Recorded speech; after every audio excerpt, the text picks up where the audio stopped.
òní lọ́jọ́ ìbí rẹ ẹ kú àṣeyẹ ẹ̀mí aṣọpọ̀ rẹ òní lọ́jọ́ ìbí rẹ ẹ kú àṣeyẹ ẹ̀mí aṣọpọ̀ rẹ.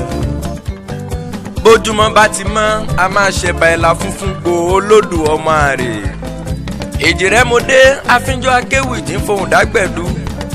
mo délé agbára mo tún fẹ́ gbóhùn sáfẹ́fẹ́ mo fẹ́ kẹ́ni re èèyàn yìí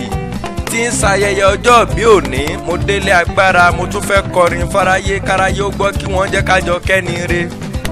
ilé ni mo wà tí mo ti gbà pé ayọ̀ tí wọ́n gbá mi láago mò ń sunrun ayọ̀ lọ́wọ́ nípè ọ̀hún wọlé Honourable Moruf Akanbi YS aláṣẹ Mofab Quarry Nigeria Limited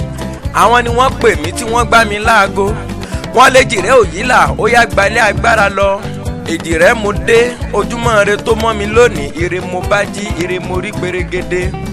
ó yá ọlọ́jọ́ bí òní sọdí wùkẹ̀wùkẹ̀ kó máa mú jó Honourable Fatai Adékúnlé Ṣóyọ́ǹbọ̀ àwọn lọ́lọ́jọ́ bí òní mo dé mo fẹ́ kẹ́ni re kú oríire ó yá Honourable Fatai èjì rẹ̀ bá yín lálejò mo fẹ́ kí yín kó ayẹyẹ orí kádùn ẹ kú ayẹyẹ orí kádùn kórí jẹ́ kẹ́ ẹsẹ̀ míì mọ́ ni kórí jẹ́ kẹ́ ẹ pẹ́ láyé kẹ́ ẹsẹ̀ míì ṣé bí wọ́n ní ṣẹ̀kẹ̀rẹ̀ yìí bá wọn ròde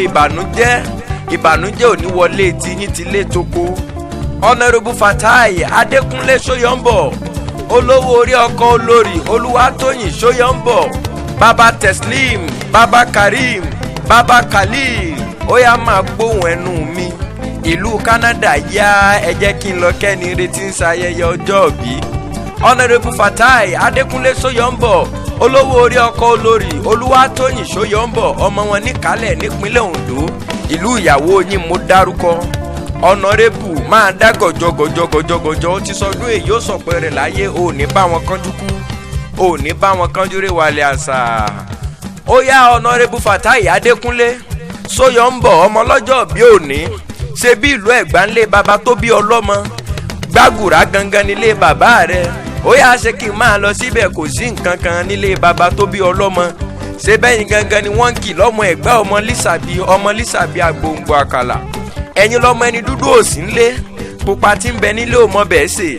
ńlẹ́ ara akémàjò ẹ̀yin gangan lọ́ máa jógbẹ́rú máa jógbẹ́kọ torí ẹrú ní sinmi ẹ̀kọ́ kì í sìn yàn wọ́n ní ọba márùn-ún ní jẹ nílé Ẹ̀gbá ọmọ lísàbí wọ́n ní ọ̀sìnlẹ̀ ọba ní ọ̀sìngbín ọba ní olúbàrà ọba ní olówó òdùrú ọba ní alákẹ́ Ẹ̀gbá ńkọ́ ṣé wọ́n ń bẹ lálàáfíà ara ṣé bẹ́yìn gangan ni wọ́n ń kì lọ́mọ lákẹ́jọ bí ọmọ afasẹ́ mọ́mí kíkankíkan ìsàlẹ̀ ọ̀rọ̀ wọn dùn yùngbàyùngbà nílé baba tó bí yín lọ́mọ ṣé bí wọ́n ní wòmúwòmú lóró ń ké nílé baba tó bí yín Honourable máa jókòó máa gbẹ́sẹ̀ Honourable Fatai Adékúnlé Ṣóyọ́ǹbọ̀ ìwọ ni mò ń ké sí olówó orí ọkọ Olúwatóyìn máa gbóhùn ẹnu mi bí mo ti ń perí baba tó bí ọlọ́mọ gangan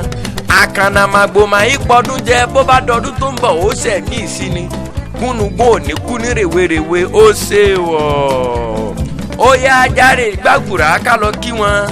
nílé baba tó bí ọlọ́mọ gangan ṣé bí wọ́n lọ́mọ wọn ní gbàgùrà lábẹ́òkúta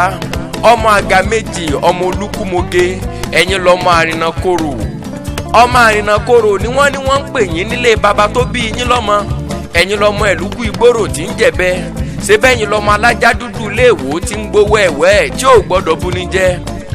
ọmọ onítùkú ọmọ pàtẹ́tẹ́ pàjá rere ẹ̀yin lọ́mọ òkú tẹ̀tẹ̀ bẹ́lẹ́ ọ̀yọ́ wò